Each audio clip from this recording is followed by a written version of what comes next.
അത് ഇപ്പൊ കളിച്ച് റെഡിയായാ നിനക്ക് കലോത്സവത്തിന് കളിക്കുമ്പോ ഒരു കുഴപ്പവും ഉണ്ടാവില്ല, ടെൻഷൻ ഉണ്ടാവില്ല.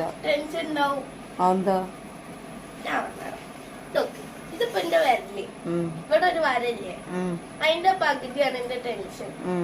മോനിഷേനിക്ക് ഇത് ഇത്രയും ടെൻഷൻ ഉണ്ടാവും, അതും കൂടെ കാണുമ്പോ എനിക്ക് ഇത്രയും ടെൻഷനായി. ഞാൻ എന്ത് ചെയ്യാ? മോനിഷാന്റിക്ക് ടെൻഷനൊന്നും കാണിക്കില്ല. കാണിക്കൂല. കുറച്ച് ദിവസം മുമ്പ് എന്താ അമ്മനെന്താ കൊട്ടുന്ന സാധനല്ലേ, അത് വാങ്ങിക്കാൻ പറഞ്ഞ് വിളിച്ചു വെച്ചപ്പോ നെഞ്ചിരിക്കണോ പറഞ്ഞ് ഇങ്ങനെ വെച്ചാളാ.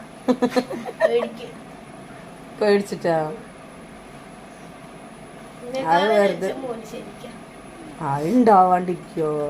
ടീച്ചറാണ്, അങ്ങനെ ഇങ്ങനെ ടെൻഷൻ വെക്കാൻ പാടില്ല. അതെന്താ?